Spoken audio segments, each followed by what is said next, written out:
Hello అండి, అందరికీ నమస్తే, గుడ్ మార్నింగ్. తెలుగులో 4 ప్రధాన పత్రికలు ఈనాడు, ఆంధ్రజ్యోతి, సాక్షి, ఆంధ్రప్రభ. వాటిలో వచ్చిన వార్తలు, వాస్తవాలు, ఉద్దేశాలు అన్నీ కూడా మనం ఈ వీడియోలో ఒక అరగంట పాటు చర్చిద్దాం. చివరి వరకు చూడండి అండ్ లైక్ చేయండి. మీ ప్రతి ఒక్కరు కూడా లైక్ చేయండి. మీ ప్రతి లైకు ఇంపార్టెంటే. ఇక ఈనాడులో బ్యానర్ వార్త చూసుకుంటే మాజీ మంత్రి కాకాని అరెస్ట్, క్వాడ్జ్ అక్రమ తవ్వకాల కేసులో అదుపులోకి. పాపం టీడీపీ వాళ్ళు ఈ వార్త కోసం 2 నెలల నుంచి వెయిట్ చేస్తున్నారు. దాదాపుగా 56 రోజుల నుంచి ఆయన తప్పించుకొని తిరుగుతూ ఉన్నాడు. పోలీసులు మొదట్లో కాస్త సర్లే అని వదిలేశారు. ఎందుకంటే ఒక పర్సన్ తప్పించుకున్నాడు అంటే పోలీసులు కనిపెట్టడం చాలా తేలిక. మ్యాక్సిమం 24 గంటల్లో ఎక్కడున్న, ప్రపంచంలో ఎక్కడున్నా పసిగట్టేయచ్చు పోలీసుల దగ్గర ఉన్న ఆధునిక టెక్నాలజీతో. ఎందుకంటే అతను సిడిఆర్ చూస్తారు, అతను ఎవరితో ఎక్కువగా మాట్లాడుతున్నాడా అని చూస్తారు. సో ఆ మాట్లాడుతున్న వ్యక్తి సన్నిహితుడిగా గుర్తించి వాళ్ళు ఒక 10 మంది సన్నిహితులు ఉన్నారనుకో, ఆ 10 మంది సన్నిహితులు సిడిఆర్లు తెప్పిస్తారు. ఇలా పెద్ద కష్టమే మీకు అది పోలీసులు తలుచుకుంటే. మొదటి నెల రోజులు వదిలేశారు. ఆ తర్వాత హైకోర్టు, సుప్రీంకోర్టు అతనికి ముందస్తు బెయిల్ ఇవ్వడానికి నిరాకరించాయి. సో ఖచ్చితంగా అరెస్ట్ చేయాల్సిన పరిస్థితి. పోలీసుల మీద కూడా ఒత్తిడి ఒకవైపు, కావాలని డ్రామాలు ఆడుతున్నారేమో అని పోలీసులు భాగవతం బయటపడద్దేమోనని ఒక ఒత్తిడి ఉండటంతో చివరికి అతని మీద వారం రోజుల నుంచి నిఘా పెట్టారు. అతను కేరళలో బెంగళూరు దగ్గరలో, అంటే కేరళ కాదు బెంగళూరు దగ్గరలో ఒక రిసార్ట్లో సేద తీరుతున్నాడు. మంచి రిలాక్స్ అవుతున్నాడు ఆయన, అంటే తెలుసు కదా. సో అక్కడ ఉండగా ఆయన్ను నిన్న అదుపులోకి తీసుకున్నారు. ఇంతకీ ఆయన మీద నమోదైన కేసు ఏంటంటే అక్రమంగా క్వాడ్జ్, నెల్లూరు జిల్లా సర్వేపల్లి నియోజకవర్గం పొదలకూరు మండలం అండ్ ఆ ప్రాంతంలో క్వాడ్జ్ అక్రమంగా తరలించారు, తవ్వించారు అనేది ఆయన మీద అభియోగాలు. అలాగే అనధికారికంగా పేలుడు పదార్థాలు ఉపయోగించారు, అక్కడ ఉన్న గిరిజనులను బెదిరించారు అనేది ఆయన మీద అభియోగాలు అన్నమాట. సో వైకాపా నేత మాజీ మంత్రి కాకాని గోవర్ధన్ రెడ్డిని పోలీసులు ఎట్టకేలకు అరెస్ట్ చేశారు. 55 రోజులుగా పరారీలో ఉన్న కాకాని ఆచూకీ కోసం తీవ్రంగా గాలిస్తున్న పోలీసు బృందాలు ఆయన బెంగళూరు సమీపంలోని ఓ పల్లెటూరులో రిసార్టులో ఉన్నట్టు పసిగట్టి ఆదివారం సాయంత్రం అదుపులోకి తీసుకున్నాయి. క్వాడ్జ్ అక్రమ తవ్వకాలు, అక్రమ రవాణా, నిబంధనలకు విరుద్ధంగా పేలుడు పదార్థాల వినియోగం, అభ్యంతరం వ్యక్తం చేసిన గిరిజనులపై బెదిరింపులకు తెగబడడం తదితర అభియోగాలపై పొట్టి శ్రీరాములు నెల్లూరు జిల్లా పొదలకూరు పోలీస్ స్టేషన్లో నమోదైన కేసులో కాకాని 4వ నిందితుడిగా ఉన్నారు. బెంగళూరు సమీపంలో అదుపులోకి తీసుకున్న తర్వాత అక్కడి నుంచి ఆయన నెల్లూరుకు తీసుకొచ్చారు. సోమవారం న్యాయస్థానంలో హాజరుపరుస్తారు. ఈ కేసులో విచారణకు హాజరు కావాలంటూ పోలీసులు పలుమార్లు నోటీసులు ఇచ్చినా కాకాని వాటిని బేఖాతరు చేశారు. ఇట్లా ఆయన కోర్టులో బెయిల్ పిటిషన్లు వేస్తే కోర్టులు కూడా కొట్టేయడంతో ఆయన్ను చివరికి అరెస్ట్ చేశారు. సో దీన్ని అన్ని పత్రికల్లో హైలైట్ చేశారు. సాక్షిలో అంటే ఖచ్చితంగా అక్రమ కేసైనా రాస్తారు, అది మనం అందరం ఊహించేదే. వైసీపీ నాయకులు నడి రోడ్డు మీద అత్యాచారం చేసి దొరికిపోయినా సరే అది అక్రమ కేసైనా అని రాస్తారు సాక్షిలో. అక్రమ కేసులో మాజీ మంత్రి కాకాని అరెస్టు, కేరళలో అదుపులోకి తీసుకున్న నెల్లూరు పోలీసులు. ఏమాత్రం సంబంధం లేని సిల్లీ కేసులో కక్షగట్టి మరీ వేధింపులు. అక్రమ మైనింగ్ కేసులో A4గా చేర్చిన వైనం, రుస్తుం మైన్స్లో తవ్వకాలు అక్రమాలు అంటూ గత ప్రభుత్వంలో టీడీపీ నేత సోమిరెడ్డి ఫిర్యాదు. తప్పు జరగలేదని మైనింగ్ శాఖ జాయింట్ ఇన్స్పెక్షన్లో నిర్ధారణ. అరే, ఆయన మంత్రిగా ఉన్నప్పుడు ఆయన మీద ఫిర్యాదు చేస్తే ఆయన మీద నివేదిక ఇచ్చే అధికారులు తప్పు జరిగిందని ఇస్తారా? కూటమి ప్రభుత్వం రాగానే మైనింగ్ శాఖ ఇన్ఛార్జ్ డీడీ ద్వారా ఫిర్యాదు. కేసులో బలం లేనందున A1తో పాటు మరో 2కి హైకోర్టు బెయిల్. ఈ క్రమంలో రెడ్ బుక్ నిబంధనలతో నాన్ బెయిలబుల్ సెక్షన్ల జత. కాకానిని జైలుకు పంపడమే లక్ష్యంగా కూటమి పెద్దల కుట్ర. నిజానికి కాకాని గోవర్ధన్ రెడ్డి గారు కూడా కూటమి ప్రభుత్వం వచ్చిన తర్వాత కొత్తలో కొంచెం స్ట్రాంగ్గానే బదులిచ్చారు. పదే ప్రెస్ మీట్లు పెట్టడం, ప్రభుత్వాన్ని విమర్శించడం చేస్తూ వచ్చారు. చివరికి ఆయన మీద ఉన్న లోకల్ అన్నీ కలుపుకొని పెద్ద కేసులు పెట్టారు. ఇప్పుడు ఆయన లోపలికి వెళ్ళిన తర్వాత ఇంకో 2-3 కేసులు కూడా తెర మీదకి తెస్తారు. అంత ఈజీగా వదిలే అవకాశం అయితే లేదు. ఈవెన్ దీన్ని ఆంధ్రజ్యోతిలో కూడా ఇదిగో కాకాని క్వాడ్జ్ కేసులో కాకాని అరెస్టు, బెంగళూరు శివారులో పట్టివేత, 2 నెలలుగా పరారీలో మాజీ మంత్రి, క్వాడ్జ్ అక్రమ రవాణాతో పాటు ఎస్టీలను బెదిరించిన కేసులో నిందితుడు, ముందస్తు బెయిల్ కోసం శతవేదాల యత్నం, సుప్రీంకోర్టులోనూ చొక్కెదురు. ఆయన కోసం 4 రాష్ట్రాల్లో పోలీసులు గాలింపు, లుక్అవుట్ నోటీసులు కూడా జారీ, నెల్లూరు తరలింపు, నేడు కోర్టులో హాజరుపరిచే అవకాశం అని ఇచ్చారు. అది పక్కన పెట్టేస్తే ఆ వార్త అయిపోతే, నిన్న ఎన్డీఏ పాలక రాష్ట్రాల ముఖ్యమంత్రుల సమావేశం ఢిల్లీలో జరిగింది. ఈ సమావేశానికి ఉప ముఖ్యమంత్రి పవన్ కళ్యాణ్ గారు హాజరయ్యారు. మన రాష్ట్రం తరఫున ఉత్తమ పాలనా విధానాలు ఆచరించండి, వికసిత భారత్కు అవి సోపానాలు, కుల గణనతో వృద్ధి పదంలోకి అడుగులు, కుల రాజకీయాలపై నమ్మకం లేదు, ఎన్డీఏ సీఎంల సమావేశంలో మోదీ, ప్రధాని నేతృత్వాన్ని కొనియాడిన ముఖ్యమంత్రులు. మరి అంతేగా, ఎన్డీఏ పాలన అంటే ఆయన ఎన్డీఏలో ప్రధానమంత్రిగా ఉన్నారు కాబట్టి వెళ్ళి కొత్త కొత్త బిస్కెట్లు, క్రీమ్ బిస్కెట్లు, కొత్త కొత్త కాంబినేషన్లు తీసుకెళ్ళి ఆయన మీద వేయాలి కదా.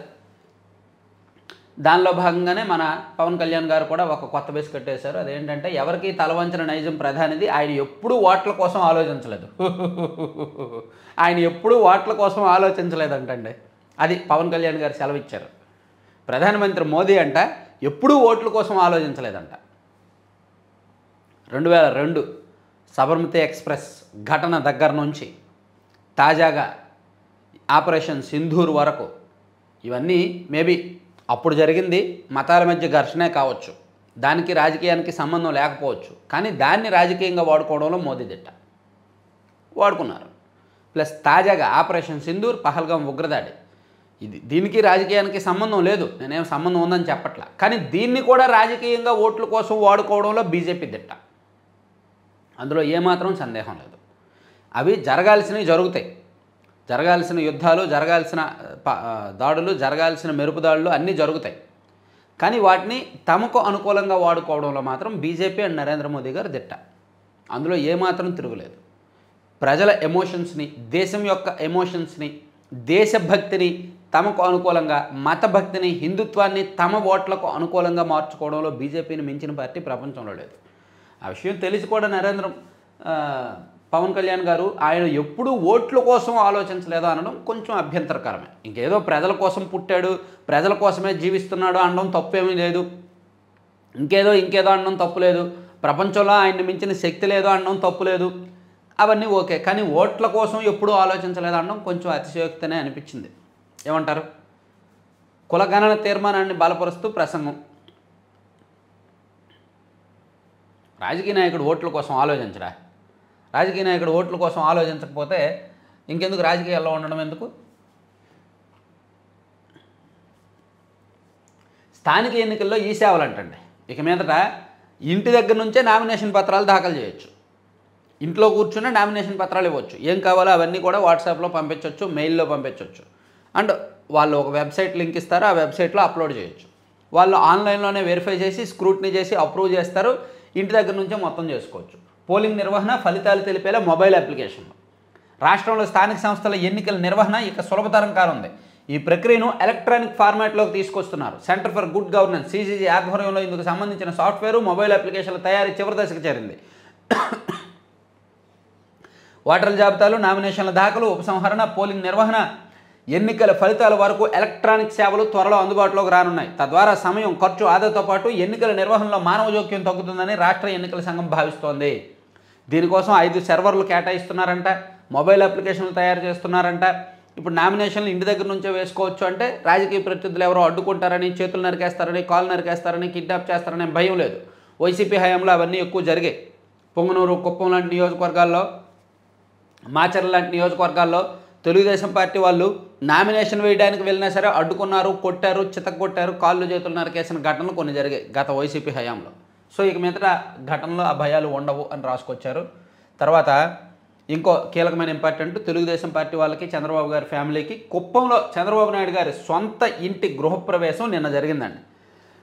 చిత్తూరు జిల్లా కుప్పం నియోజకవర్గంలో సీఎం చంద్రబాబు నూతన గృహప్రవేశం సందడిగా జరిగింది. శాంతిపురం మండలం కడపల్లి పంచాయతీ శివపురం వద్ద నిర్మించిన ఇంటి వద్దకు ఆదివారం తెల్లవారుజామున 4:40 ముఖ్యమంత్రి చంద్రబాబు, ఆయన సతీమణి భువనేశ్వరి, కుమారుడు లోకేష్, కోడలు బ్రాహ్మణి చేరుకున్నారు. మేళతాళాలు, వేద మంత్రోచ్చరణల నడుమ దేవతామూర్తుల చిత్రాలతో కొత్త ఇంటిలోకి ప్రవేశించారు. సో నిన్న అత్యంత వేడుకగా జరిగింది. 1989 నుంచి ఆయన కుప్పం నియోజకవర్గ ఎమ్మెల్యే, సీఎంగాను పనిచేశారు, ప్రతిపక్ష నాయకుడిగాను పనిచేశారు. రాష్ట్ర స్థాయి రాజకీయాల్లో ఆయన బిజీగా ఉండటంతో కుప్పం నియోజకవర్గంలో సొంత ఇంటి అవసరం ఇప్పటి వరకు రాలా. కానీ చివరికి వైసీపీ వాళ్ళు పదే పదే దాన్ని లేవనెత్తుండటం, సో తనకు కూడా ఇంకా కుప్పం ప్రజలతో ఎక్కువ కాలం ఉండాలి అని అనిపించడం, సో అందుకు కుప్పంలో ఒక మంచి ఇల్లు కట్టుకున్నారు. అక్కడ ప్రతి నెల కూడా అక్కడికి వెళ్ళి ఉండాలని భావిస్తున్నారు.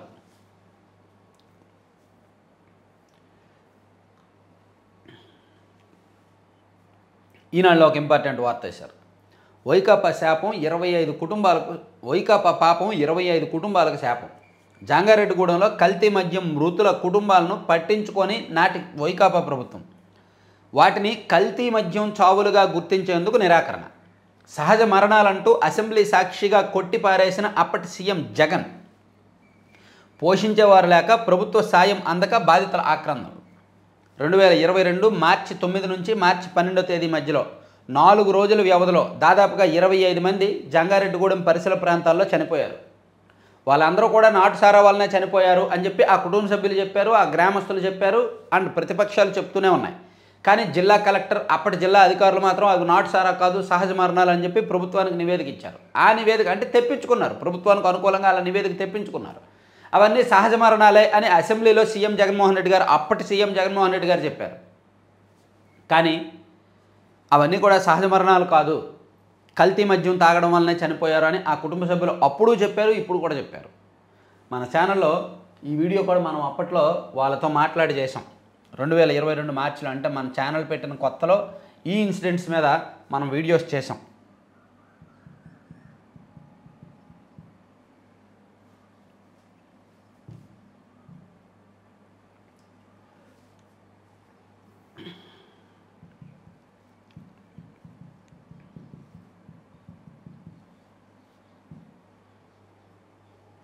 ఇదిగోండి, సారా కాటు సర్కారు వారి పోటు, 37 ఏళ్ల అనిల్ కుమార్ విషాదగాథ. ఇది Jangareddygudem truth exclusive field report by గుండు సుదీపిన్. సారా కాటు సర్కారు వారి పోటు, ఆ 2 గంటలు భయానకమే. ఇదిగోండి, అప్పుడు నేనే వెళ్ళాను, నేనే ఫీల్డ్కి వెళ్ళి చేశాను అనమాట. ఆ బాధితులతో, కుటుంబాలతో మాట్లాడి నేను అప్పుడు చేసిన వీడియో.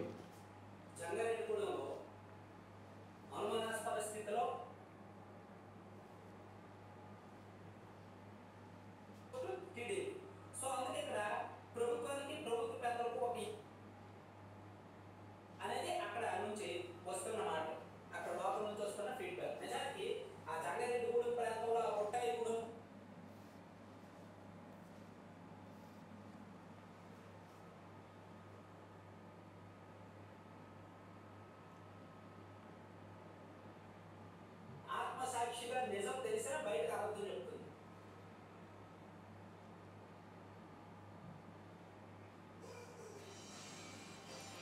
అవి అన్నీ కూడా జంగారెడ్డిగూడెంలో జరిగిన 25 మరణాలు కూడా కల్తీ సారా, నాటు సారా తాగడం వల్లనే జరిగాయి.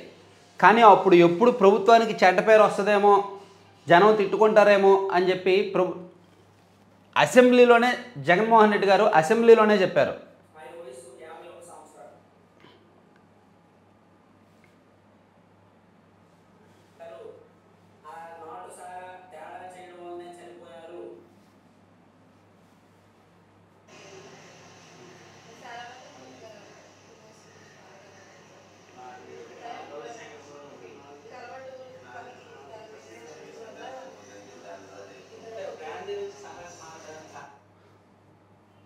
సో ఇది అప్పుడు జరిగిందనమాట, అప్పుడు మనం వెళ్ళి చేసింది. సో ఇందులో అప్పుడు మనం గమనించింది, కానీ మీరు ఆ పాత వీడియోస్ చూసినా అర్థమవుద్ది, లేదా ఇప్పుడు ఈ వార్త చదివినా అర్థమవుద్ది.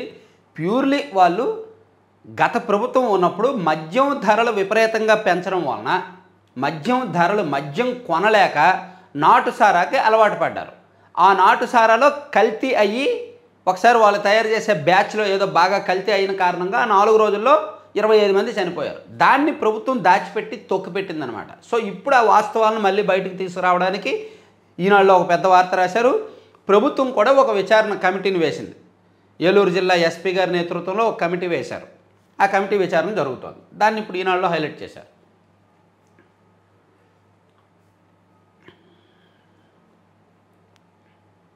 ఆ వీడియోలు ఈరోజు మళ్ళీ రిలీజ్ చేస్తా, ఒకసారి చూడండి వీలైతే.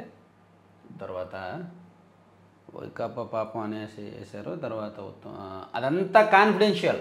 గ్రూప్ 1 కేసులో కీలక ప్రశ్నలకు పిఎస్ఆర్ జవాబు ఇదే. విచారణలో పిఎస్ఆర్కు 30, మధుసూదన్కు 25 ప్రశ్నలు.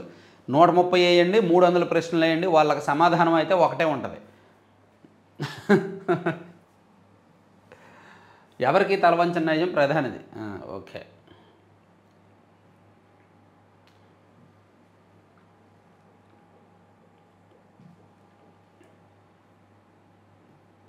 2 రోజుల్లో రాష్ట్రంలోకి నైరుతి రుతుపవనాలు. చురుగ్గా కదులుతున్న రుతుపవనాలు జూన్ 2 తర్వాత తగ్గనున్న వేగం. ఢిల్లీని ముంచెత్తిన వాన నీట మునిగిన లోతట్టు ప్రాంతాలు 180కి పైగా విమానాలపై ప్రభావం.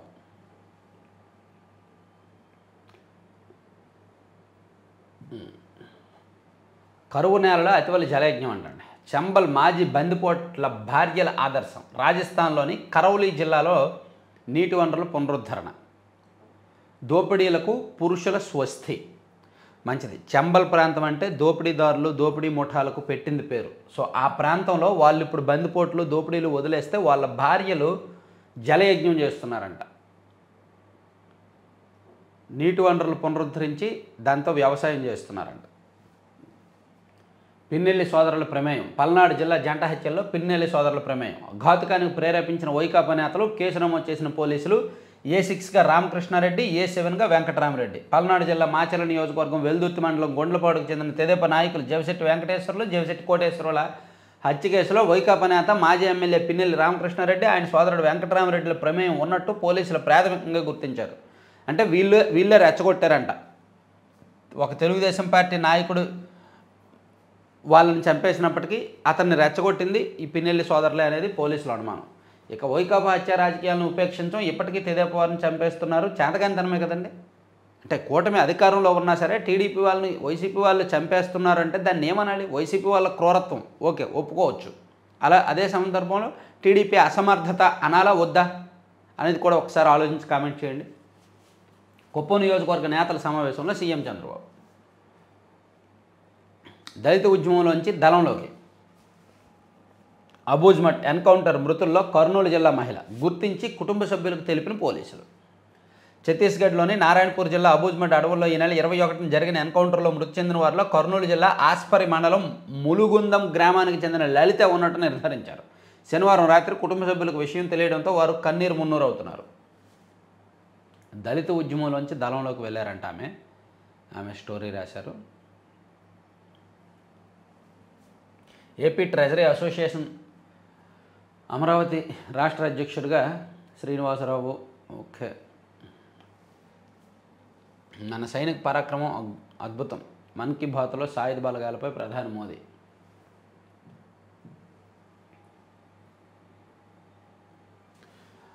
ఇది ఒక వార్త కొంచెం వెరైటీగా ఉంది. నన్ను వదిలించుకుంటే నీ సంబంధం బయట పెడతా. డెవలపర్ను బెదిరించిన కంప్యూటర్ ప్రోగ్రామ్ అంట.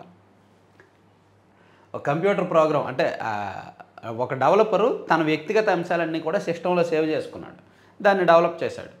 ఆ ప్రోగ్రామ్ని బాగా డెవలప్ చేశాడు. ఆ తర్వాత దాన్ని కాకుండా ఇంకా అడ్వాన్స్డ్ వెర్షన్లోకి వెళ్దామని చూస్తున్నాడు.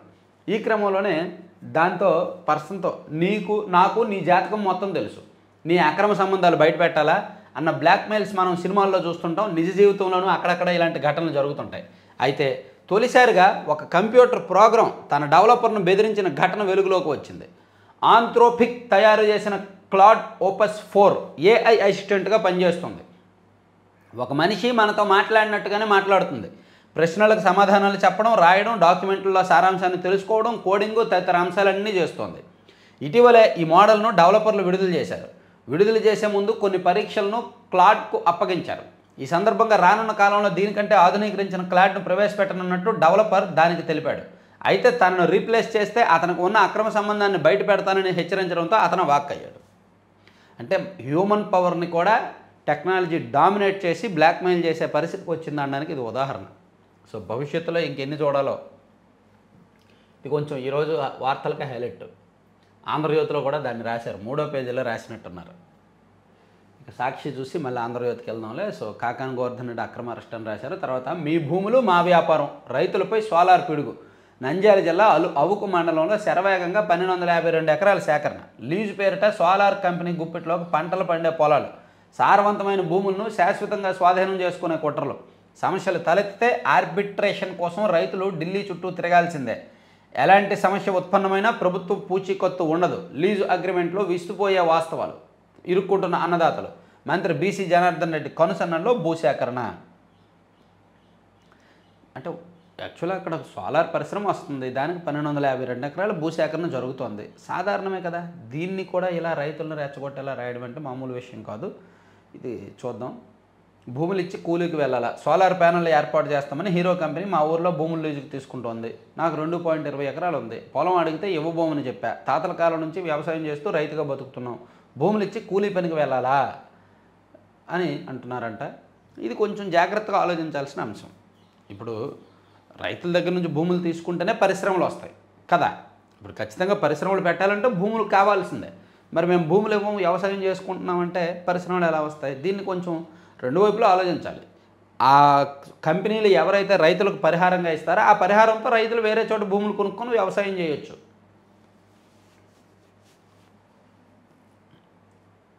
ఇప్పుడు అమరావతిలో అనుకోండి, వాళ్ళకు డబ్బులు ఇవ్వలేదు. డబ్బులు ఇవ్వకుండా డెవలప్ చేసిన ప్లాట్లు ఇస్తామని చెప్పారు. అమరావతిలో జరిగిన భూ సమీకరణ వేరు, ఇక్కడ ఉన్న భూసేకరణ వేరు. ఇక్కడ భూసేకరణ జరుగుతున్నప్పుడు వాళ్ళకి డబ్బులు వస్తాయి కాబట్టి వేరే చోట భూములు కొనుక్కోవడం తప్పు లేదని నేను అనుకుంటున్నా. సో మీరేమంటారు అనేది కామెంట్ చేయండి. తర్వాత ఆపరేషన్ సింధూర్ బలమైన భారత్కు ప్రతీక, ఉగ్రవాదంపై పోరాటంలో టర్నింగ్ పాయింట్, మన సైనిక దళాల ధైర్య సాహసాల గర్వకారణం, ఉగ్రవాదాన్ని సహించే ప్రసక్తే లేదని చాటి చెప్పాం. మన ఉమ్మడి శక్తి దేశభక్తిని ప్రదర్శించాల్సిన సమయం ఇదే. స్వదేశీ ఉత్పత్తులకే ప్రజలు ప్రాధాన్యం ఇవ్వాలి. వచ్చే 21 యోగా దినోత్సవంలో భాగస్వాములు కావాలి. మన్ కీ బాత్లో ప్రధానమంత్రి నరేంద్ర మోదీ పిలుపు. ఓకే, చంపిందేమో జోలకంట అనుచరులు, కేసేమో పిన్నెల్లిపై, బరి తెగించి నీచ రాజకీయాలు చేస్తున్న కూటమి సర్కారు. టీడీపీ నాయకులు హత్యలకు ఉపయోగించిన కారుపై జేబీఆర్ పేరుతో ఉన్న పసుపు స్టిక్కర్ కరెక్టే. అక్కడ మొత్తం ఆ కేసులో 7 నిందితులు ఉంటే ఒక వ్యక్తి వెంకటరామయ్య అనే వ్యక్తి మాత్రం టీడీపీకి చెందిన వ్యక్తి. అతను జోలకంటి బ్రహ్మారెడ్డి గారి అనుచరుడు. మిగిలిన వాళ్ళందరూ కూడా వైసీపీ వాళ్ళే అనేది పోలీసులు చెప్తున్నమాట. టీడీపీలోని తమ ప్రత్యర్థి వర్గమే చంపిందన్న ప్రత్యక్ష సాక్షి ఆయన మృతిలో అల్లుడు. హత్యకు ఉపయోగించిన కారు కూడా టీడీపీ ఎమ్మెల్యే జోలకంటి అనుచరుడిదే. కానీ ఈ కేసులో పిన్నెల్లి పేరును ఇరికించిన జోలకంటి. ఆయన ఒత్తిడితోనే పిన్నెల్లి సోదరులపై అక్రమ కేసు నమోదు చేసిన పోలీసులు. ఆ హత్యతో నాకేం సంబంధం, కూటమి సర్కార్ రాజకీయ కక్షతో నాపై అక్రమ కేసు పెట్టించింది టీడీపీ మాజీ ఎమ్మెల్యే పిన్నెల్లి ఆగ్రహం. ఇది పిన్నెల్లి గారు చెప్పిన వెర్షన్ అనమాట.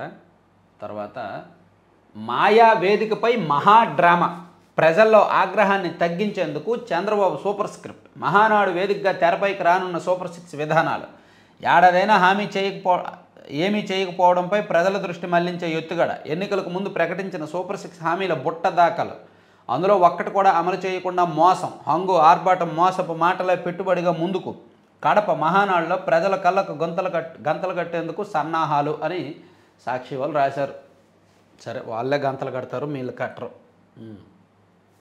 ప్రైవేటుకు హరితార్పణం. పర్యాటక శాఖకు చెందిన హరిత హోటళ్లను ప్రైవేట్కి కట్టబెట్టేందుకు కూటమి కుయుక్తులు. ఆపరేషన్ అండ్ మెయింటెనెన్స్ పేరుతో 30 హోటళ్లను అప్పగించేందుకు ప్రతిపాదనలు. విజయవాడలో గుట్టుచప్పుడు కాకుండా సమావేశాలు.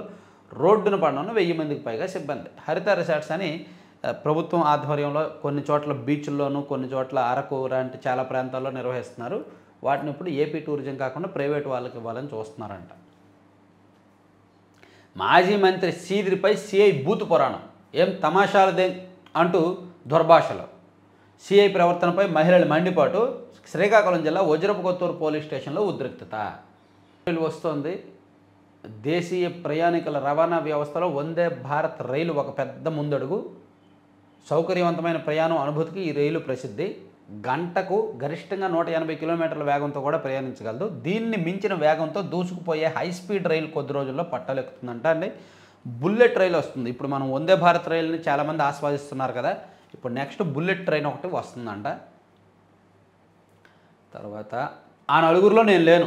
పాపం అల్లు అరవింద్ గారు ఈ వయసులో ఎందుకు ఈ అభియోగాలు, ఆరోపణలు, ఈ మానసిక క్షోభ అనుకున్నారేమో. ఆ నలుగురిలో నేను లేను. సినీ రంగం ఏమీ నా గుప్పిట్లో లేదు.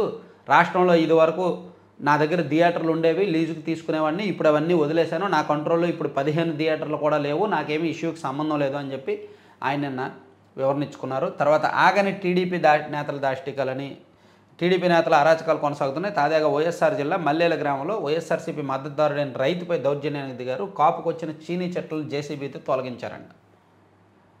తమరు నేర్పిన విద్యే, మీరు చెప్పింది, మీరు నేర్పించింది అది. ఎస్జీటీలకు ఆన్లైన్ దెబ్బ.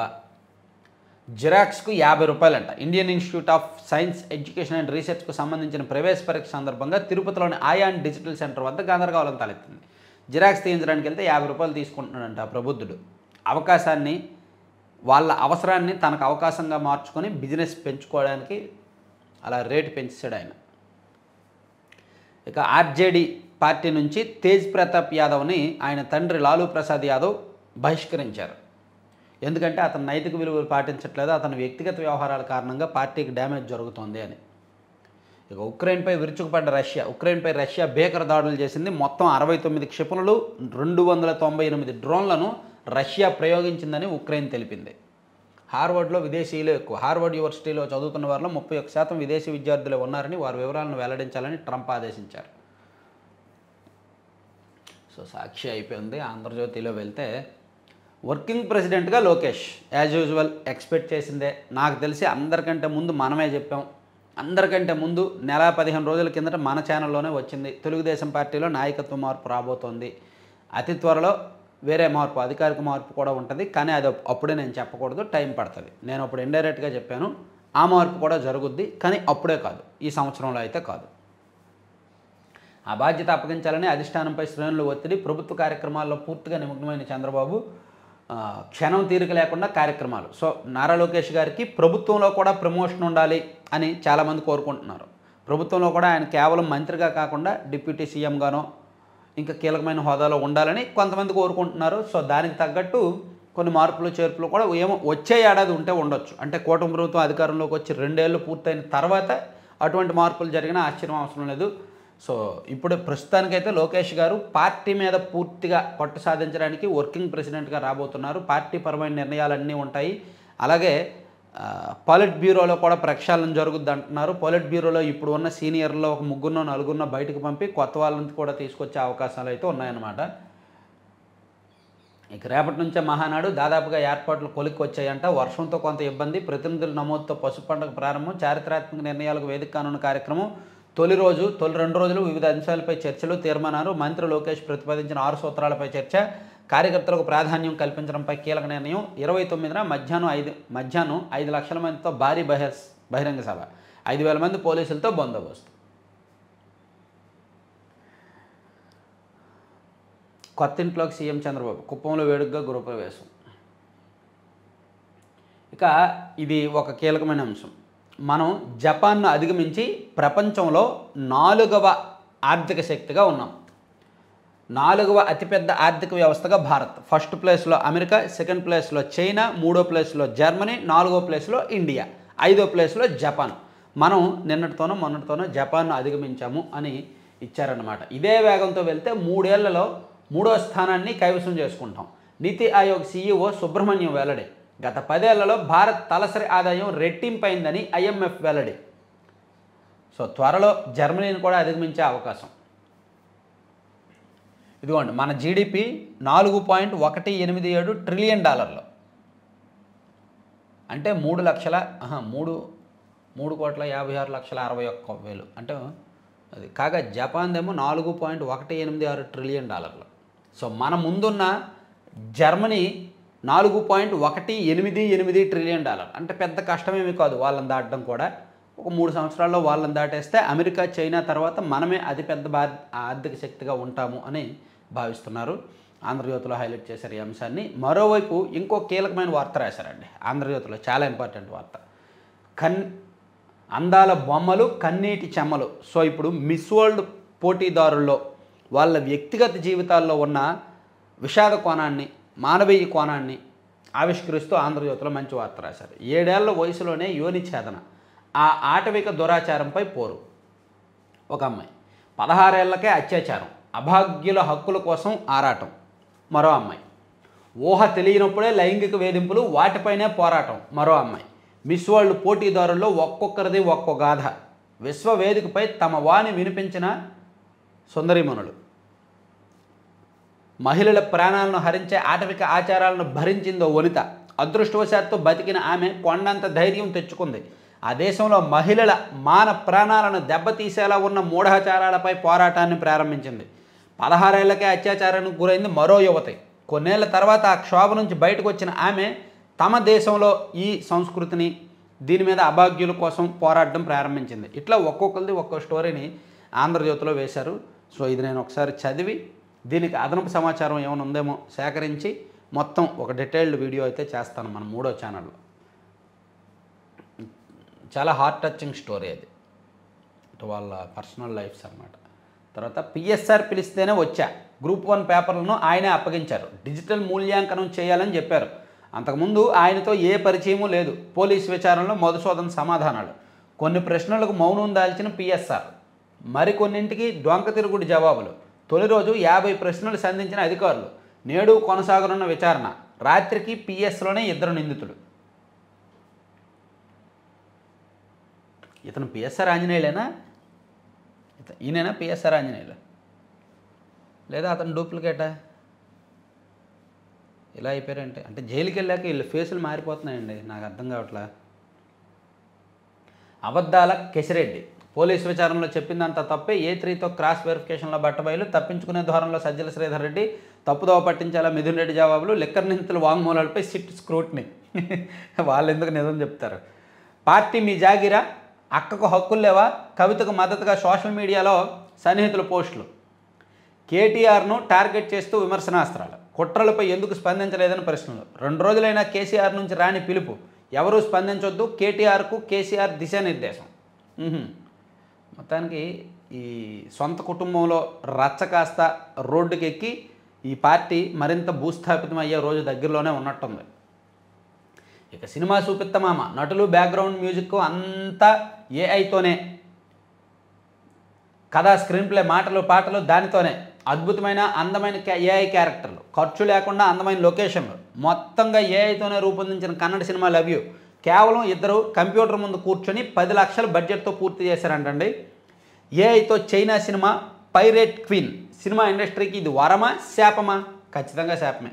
పాపం సినీ రంగాన్ని నమ్ముకొని, టెక్నాలజీ ఉండొచ్చు, టెక్నాలజీని వాడచ్చు, కానీ సినీ రంగాన్ని నమ్ముకొని దాదాపుగా మన భారతదేశం మొత్తం మీద 2-3 లక్షల కుటుంబాలు బతుకుతున్నాయి. ఓన్లీ మన తెలుగు రాష్ట్రాల్లోనే 50,000కు పైగా కుటుంబాలు ఉన్నాయి. సో అటువంటిది ఇది ఇలా వచ్చిందంటే మామూలు విషయం కాదు కదా. మొత్తం ఏఐతో అయిపోతే 3,000 టోల్ ఫీజు చెల్లిస్తే ఏడాదంతా హైవేలపై ప్రయాణం. త్వరలో కేంద్రం కొత్త పాలసీ. నాయన మాస్టరు, ఈ వార్త 3 నెలల కిందట చదివా, మళ్ళీ ఇప్పుడు చదివా. వార్తలు చదవడమే తప్ప కొత్తగా అమల్లోకి తీసుకొస్తే నాలాంటోడికి ఉపశమనం. ఎందుకంటే నాకు నెలకే ఒక 5,000 6,000 అయిపోతుంది టోల్ ఫీజులకి. 5,000 6,000 అంటే ఎంతకన్నా ఎక్కువే అవుతుంది.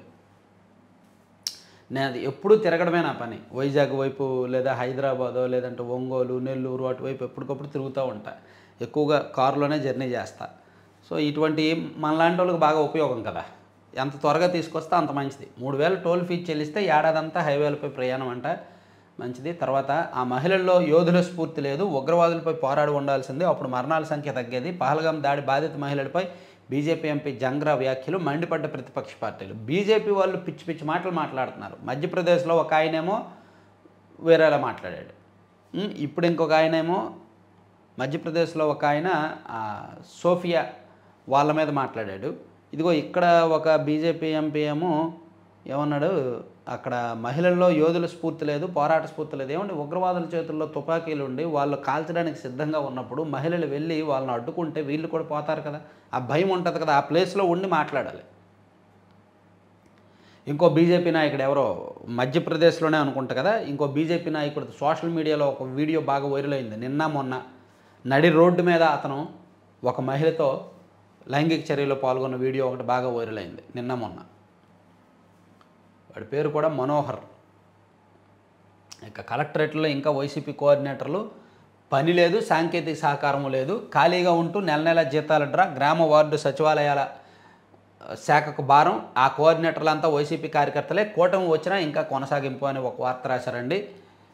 చాలా ఇంపార్టెంట్ వార్త. తర్వాత 555 కోట్లతో గిరిజన ఆవాసాలకు రోడ్లు, పీఎం జన్మన్ పథకంలో భాగంగా నిర్మాణం, కులగణనతో అన్ని వర్గాల అభ్యున్నతి, ఎన్డీఏ సీఎంలు ఉప ముఖ్యమంత్రుల సదస్సులో డిప్యూటీ సీఎం పవన్ కళ్యాణ్ వ్యాఖ్యలు,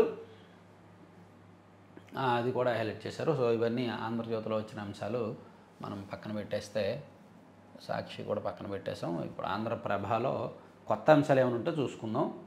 ఇది ఓకే, భారత్ 4, కాకాన్ అరెస్ట్ ఓకే. కాశ్మీర్ నాశనం, పాక్ పన్నాగం, ఉగ్రవాదానికి వ్యతిరేకంగా ఐక్యంగా నిలిచిన యావత్ దేశం, ఉగ్రవాద స్థావరాలపై మన దళాల ఖచ్చితత్వం అద్భుతం, మన సైన్యం శౌర్యం మనల్ని గర్వపడేలా చేసింది, మావోయిస్టుల కారణంగా గ్రామాల్లో అభివృద్ధి కొరవడింది, ఇప్పుడిప్పుడే అడవుల్లోని పల్లెలు అద్భుతాలు అందుకుంటున్నాయి.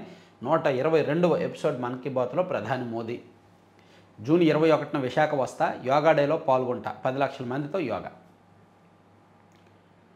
బెంగుళూరు దగ్గర ఒక పల్లెటూరులో అదుపులోకి అని చెప్పి ఈనాడు ఆంధ్రజ్యోతిలో రాశారు. కేరళలో ఒక రిసార్ట్లో అదుపులోకి అని చెప్పి ఆంధ్రప్రభలో రాశారు. అయ్యో టమేటా ధర డమాల్, కూలీలకే కూలీ లేదు, టమోటా కిలో రూపాయి అని అంటండి. ఇది ఒకటి. ఎప్పుడు ప్రతి సీజన్లో కూడా ఈ సమస్య వస్తుంది. ప్రతి సీజన్లో ఇప్పుడు జూన్ నెల వస్తుంది కదా, రైతుకి కిలోకి రూపాయి వస్తుంది కదా. సో రైతు కూలీకి కూడా లేక ఇంక వదిలేస్తాడు, తోటలోనే అలా వదిలేస్తాడు, లేదా పశువుల మేతగా వదిలేస్తాడు. ఇంకొక 2-3 నెలలు అయితే, అంటే ఆగస్టు ఎండింగ్ సెప్టెంబర్ వచ్చేసరికి మనకి కిలో కొనాలంటే 80 రూపాయల నుంచి 100 రూపాయలు రేటు పెరిగిపోద్ది. చూసారా, ఇది మార్కెట్ వ్యత్యాసం. మరి వ్యత్యాసాన్ని కంట్రోల్ చేయలేక ప్రభుత్వాలు దశాబ్దాల తరబడి కబుర్లు చెప్తాయన్నమాట. మే నెల వచ్చేసరికి రైతులు పంట ఎక్కువ ఉండేసరికి రైతులకేమో గిట్టుబాటు ఉండదు, పంట తగ్గిపోయి అన్సీజన్ వచ్చేసరికి డిమాండ్ ఎక్కువ పెరిగిపోద్ది కాబట్టి మన వినియోగదారులకు రేటు పెరిగిపోద్ది. ఈ మధ్యలో గ్యాప్ని పరిష్కరించడమే ప్రభుత్వాల పని, కానీ ఆ గ్యాప్ని పరిష్కరించడం, మాటలు చెప్తారు. రైతులకు టమాటా ధర ఒక్కసారిగా షాక్ ఇచ్చింది. ఉన్న పలంగా టమాటా ధరలు పాతాళాన్ని అంటాయి. కిలో టమాటా ధర మార్కెట్లో రూపాయి కూడా పలకడం లేదు. ఇక కనీసం పెట్టుబడి కూడా దక్కని స్థితిలో చాలామంది రైతులు టమాటాలను కోయకనే పంట పొలాల్లో వదిలేస్తున్నారు. గడప పసుపుమయం మహానాడులో సరికొత్త ట్రెండ్. 4 పత్రికల్లో వచ్చిన వార్తాంశాలు. సో చివరి వరకు చూసిన ప్రతి ఒక్కరికి కూడా పేరు